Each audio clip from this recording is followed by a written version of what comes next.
Welcome to the Arrive Podcast, the U.S. Immigration Law Podcast for Canadians. I'm your host, Jeremy Richards, along with fellow U.S. immigration lawyer, Christine Jurusik.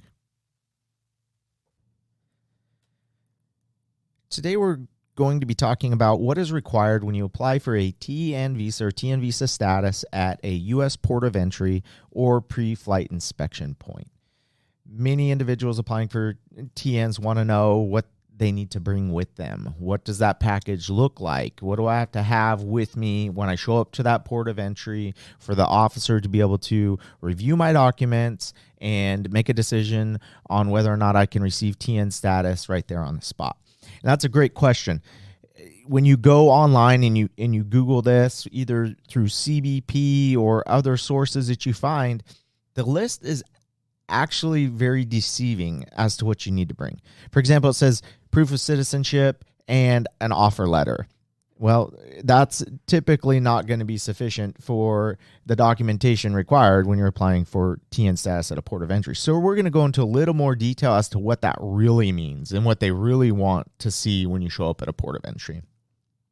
The first thing that they're going to look at, and most people can check this off rather easily, is your citizenship.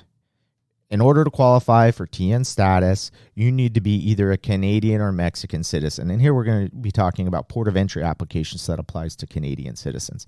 So you need to have proof that you're a Canadian citizen, a valid passport, proof that you're a Canadian citizen. Now, we need to clarify here, you cannot be a permanent resident of Canada. You have to be a citizen.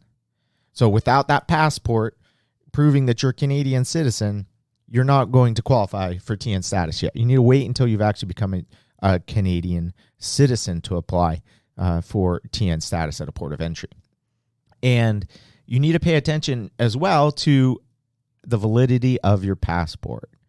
And that's important because they cannot issue a visa or status at the port of entry beyond the duration of your passport. So if your passport expires in 6 months, however, you want a 3-year TN visa, they can approve you for the entire 3-year time period, but they can only stamp you to the end of your passport.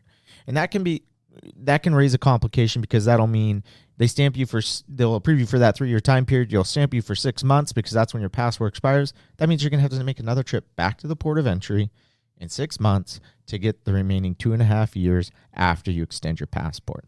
So a bit of advice is to make sure that your passport is valid for the entire duration of the TN status that you're looking for.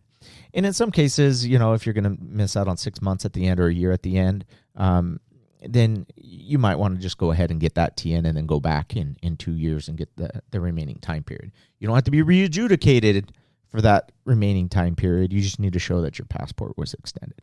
So proof of citizenship, number one. The second, and this is probably one where there's the most confusion, I would say, as to what is required. Because when you research what is required, they say job offer. You need a job offer from a U.S. employer or a U.S. client. That's really all it says. Now, when we talk about a job offer, what does a job offer typically include? Think about a job offer.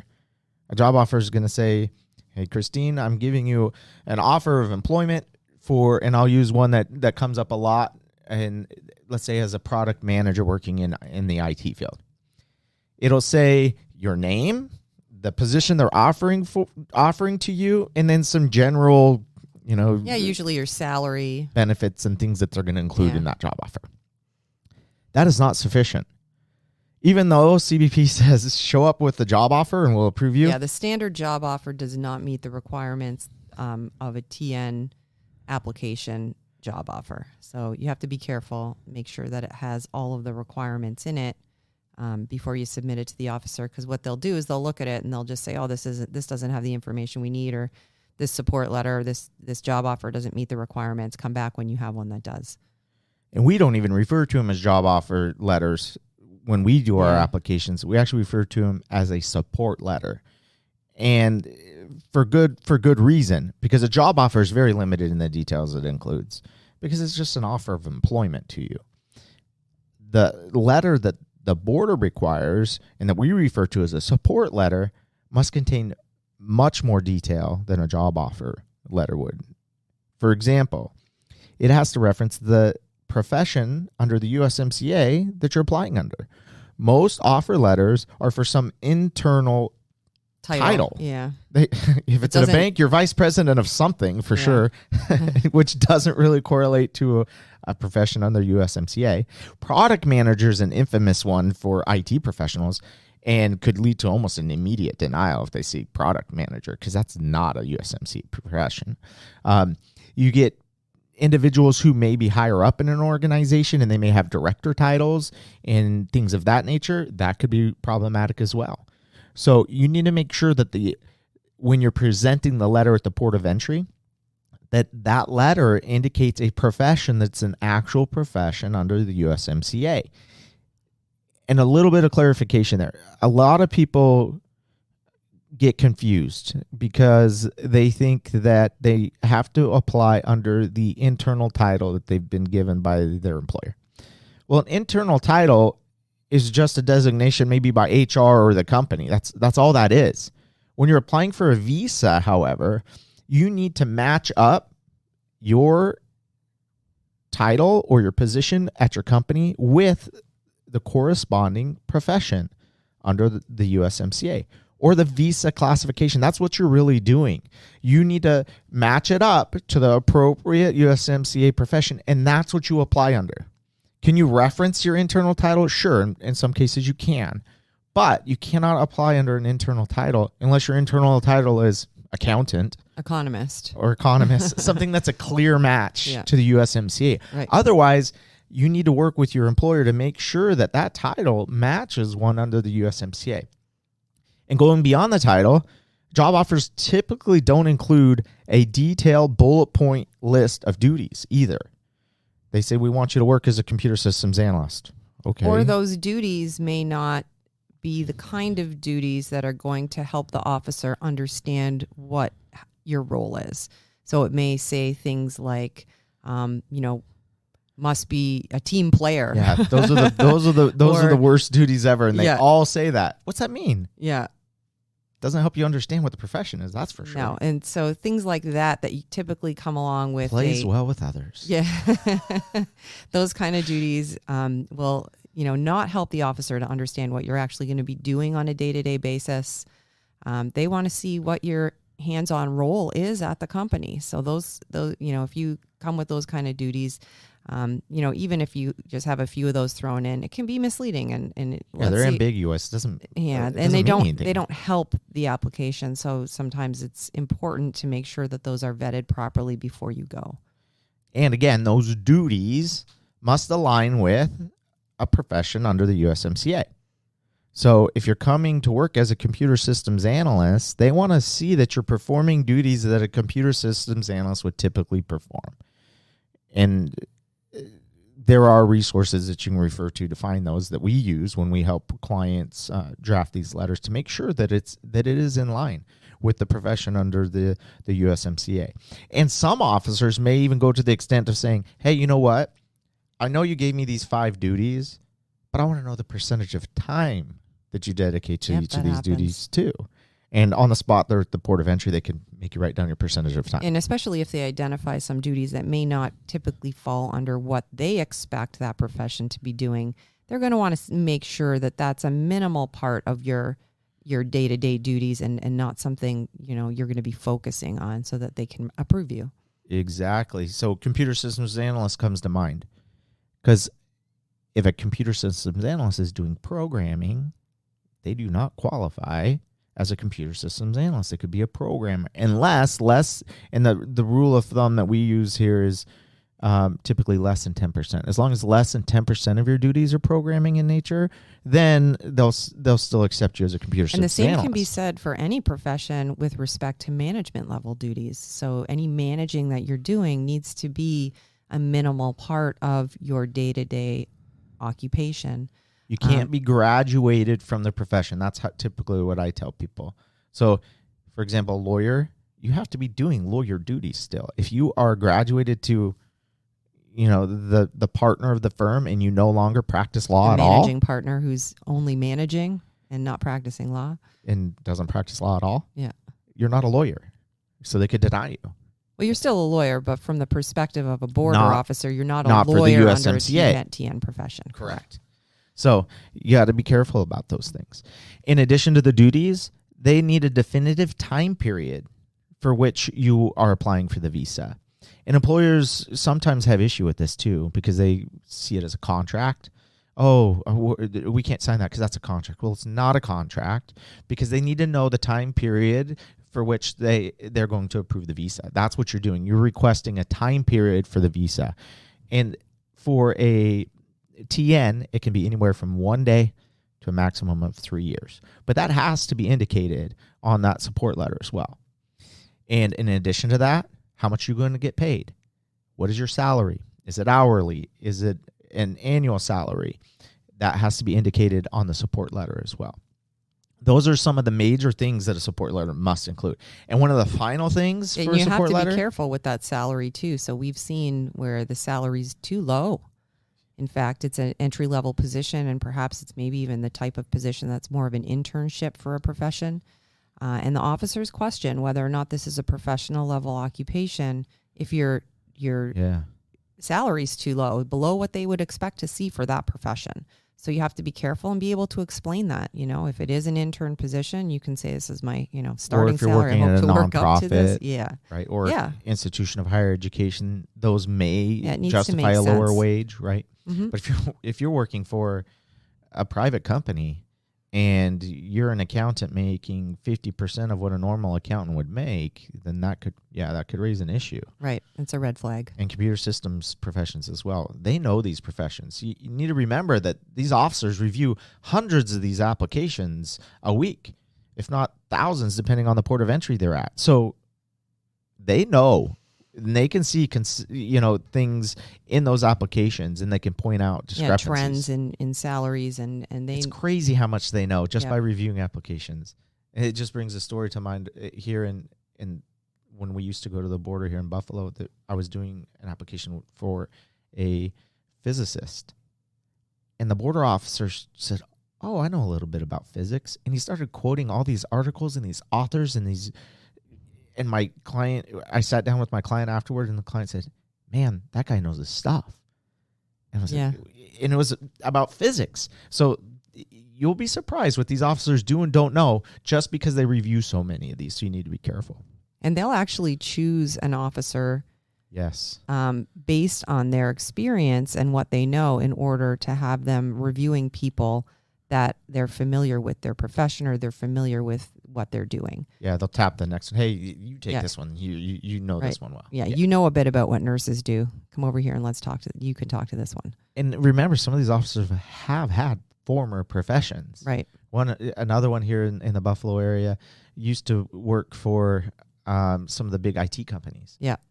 So whenever an IT application comes across his desk, he loves it because he knows what they do. Well, those are hard ones too, because typically the job duties with an IT profession can be very not in layman's terms, so to speak. So, and that's another key point. Make it so the officer can understand what you're talking about.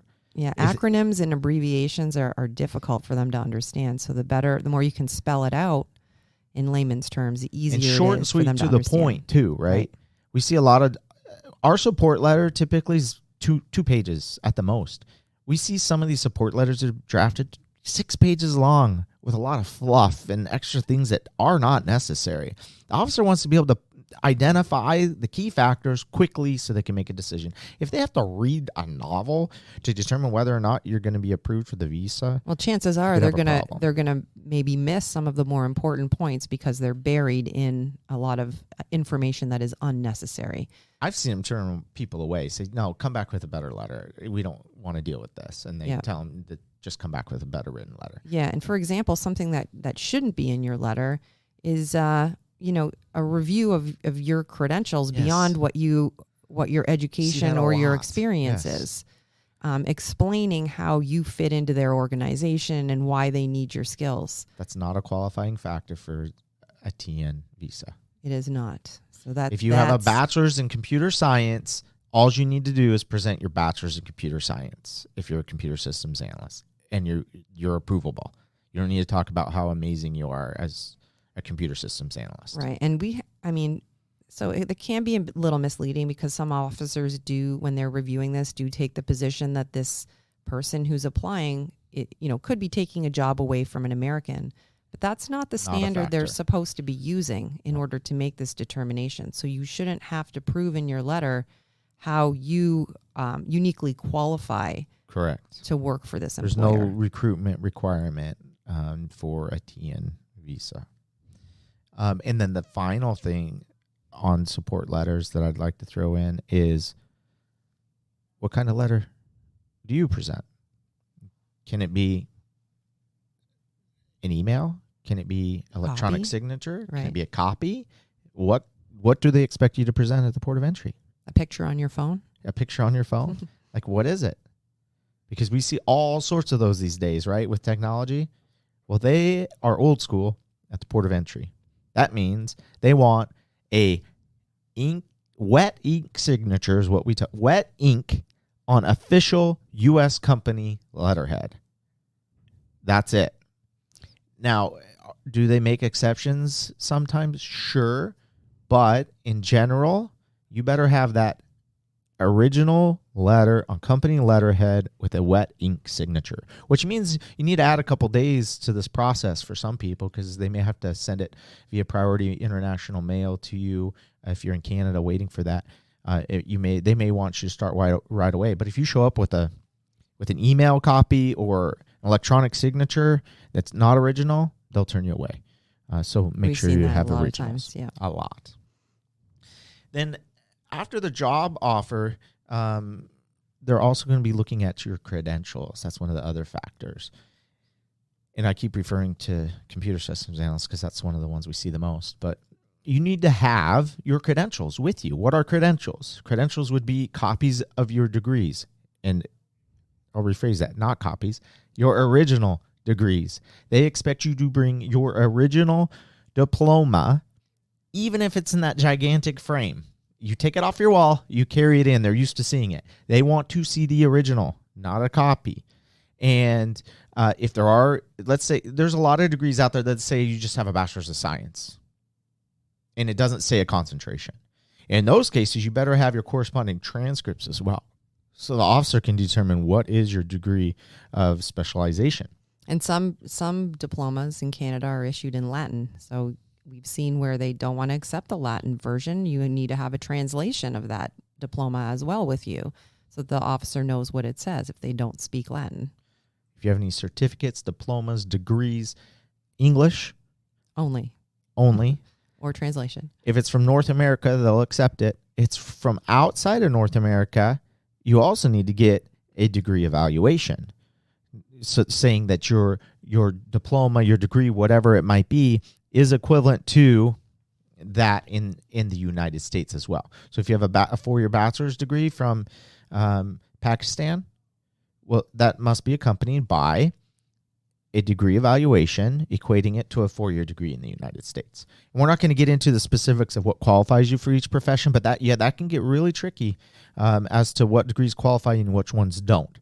But if it's outside of North America, because remember, the USMCA covers United States, Canada, Mexico. So the rules that apply are for North America. So if you're coming from a third country outside of that, then you need to have proof that your credentials qualify as equivalent to those and we've talked North about American that in another podcast earlier. Yeah. So make sure you have those original credentials, just like the original support letter. You better have your original degrees, your original certificates, diplomas, licenses with you as proof. It's not just your education; it's also your experience that you need to prove as well. So your resume. Typically, no. So no is the answer, right? So your experience isn't best demonstrated by your resume. Resumes are considered to be self-serving because you can really put anything you want in there, and you're creating it yourself, to highlight your accomplishments and your experience as it meets the requirements, hopefully.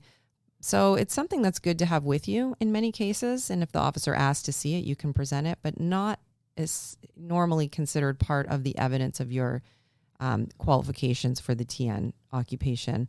More importantly, you should have with you former employer letters to detail your experience, and those should be, pretty well framed letters as well. So simple letters saying, John worked here from 2018 to 2020 isn't going to satisfy the requirement. They're going to have to detail what you did there, the entire time that you worked there, whether you were full-time, part-time, things like that. Yeah, your dates of employment, the duties you performed, all of that must be in that letter. And it has to be signed. And it has to be current. Some officers will accept old letters, but there's some officers, if that letter is dated, they'll tell you to go back and come back with a more updated copy of that.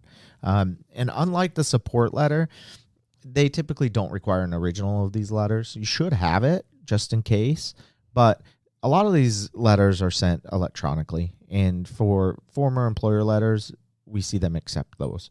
So the proof is what's important there. Again, a resume is self-serving. It is not proof of experience. Only those former employer letters meet that requirement. And for some professions, like a management consultant, if you don't have education and you're relying solely on those letters, you better have a detailed letter that covers exactly to the day the minimum years required. So for a management consultant, 5 years. If you're a day under, they'll deny you. Or if that letter is not specific enough or tied to your consulting arrangement, they'll deny you as well. So those letters must cover the exact time frame that's required and contain enough detail so that the officer can make that determination as to whether or not you do have the qualifying experience for that role.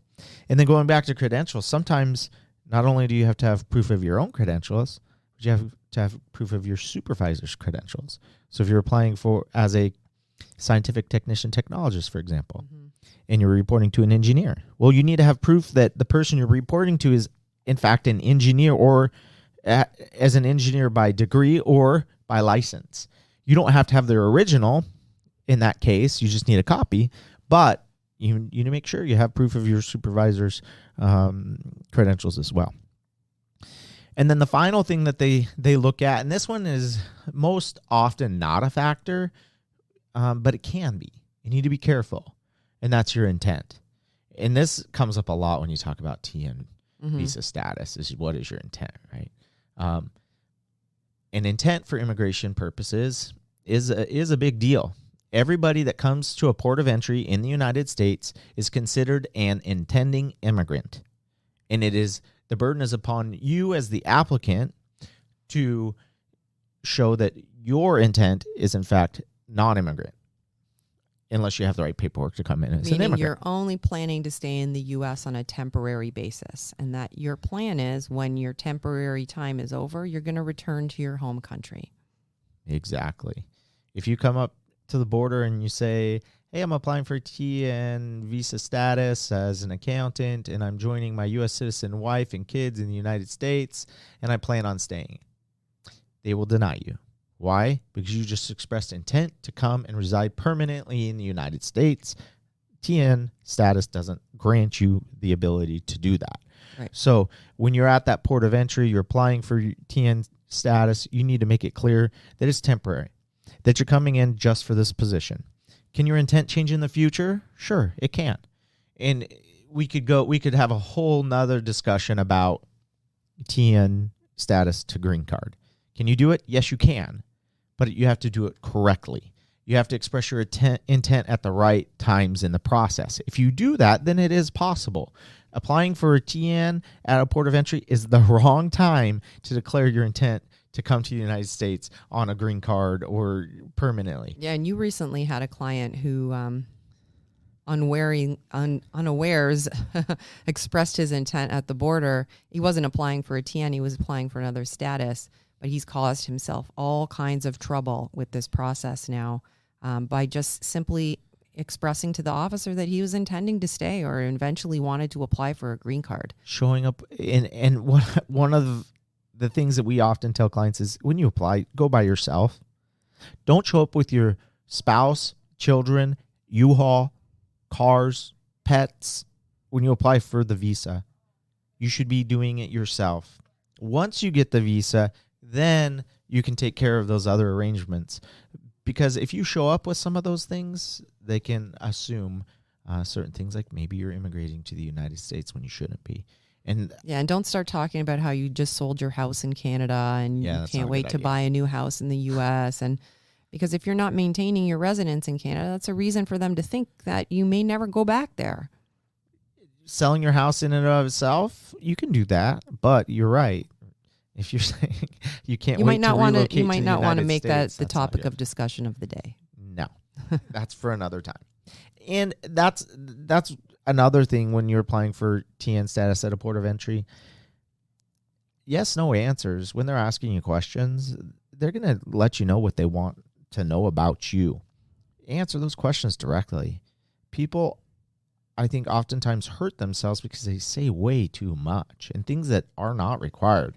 And the officer doesn't even want to know. But if you start bringing things up, the officer might hear something, a red flag goes off, and then all of a sudden you go off on a tangent that leads to the refusal or denial of your visa, right? Because you said way too much and disclosed things that really weren't relevant to the application process. Right. And these decisions are being made at the discretion of the officer you're dealing with. So a lot of discretion. Right. They have a lot of discretion. So don't assume you're going to get approved, even if all your paperwork's in order and everything seems great. Don't be cavalier about the process.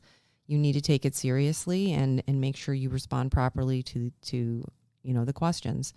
And if you are denied, that can cause a wrench in your work. So, well, obviously you won't be able to. It's a permanent record, right? Yeah, you won't be able to start your job when you planned, because now your process is either delayed, or maybe even if, depending on what you've said or presented at the border, you may not be able to go back there to make a new application. So you got to be careful. Yeah. And once you apply, people say, oh, well, they turned me away. They didn't take a statement or anything. Guess what? They always take a statement. There's a record. They will write that in the notes. And when you go back again, no matter what port you go to, they're going to pull it up and it's going to be in there. So yes, a record is always created. And I would say the top 3 reasons, and these are my top 3, they may be different for Christine, but my top 3 reasons why a TN is refused at a port of entry or denied is, I think the easiest one for an officer is you're just not qualified. And that could be because you're not a Canadian citizen, your job's not a USMCA profession, you don't have the right credentials, you're just not qualified. The second reason would be because the occupation doesn't meet TN requirements. Yes, but another one would be you express your intent to come to the United States, and it's permanent. That after this I want to get a green card. And another one is bad advice. People get very bad advice for TN professions, and they may get advice from somebody saying, "Oh, you qualify." Maybe it's another attorney, or they may get advice on Google. From a friend, we get a lot of calls from people that say, "Oh, I know what I'm doing. I've already Googled this, and I just need to have a couple questions before I go." And the final one I would say is they had a TN in the past. Overconfidence, or they were approved and they shouldn't have been. Yes, we've seen that. You'd be surprised how many times people get approved in the past or got approved in the past, that if you go now, especially with the border it is now and how much time they have on their hands, they catch things that they may have missed in the past.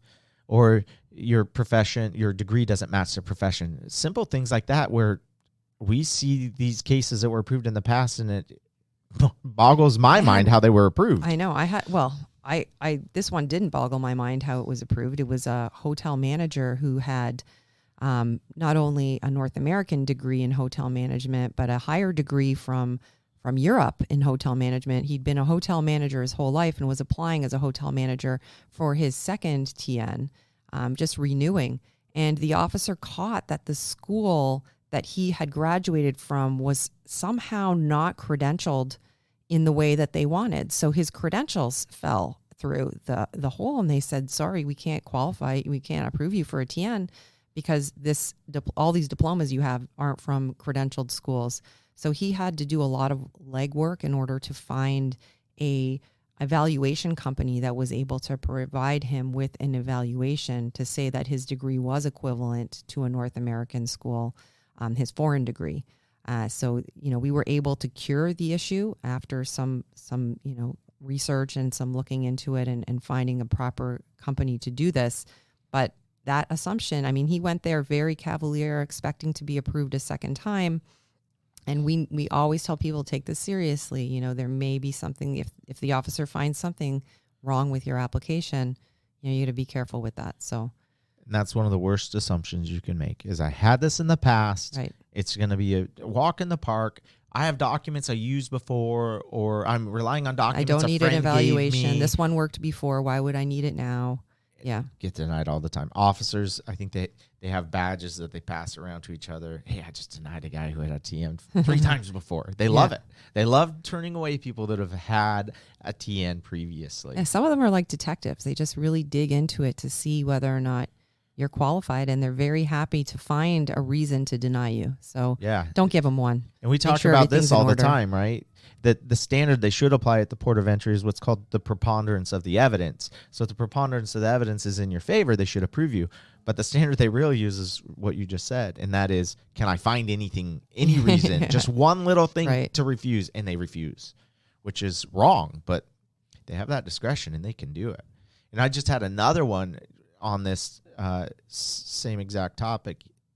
He was applying for his 3rd TN as a computer systems analyst. We got him approved in the past, miraculously. This time, I said, you know what? Your chances of approval are very slim.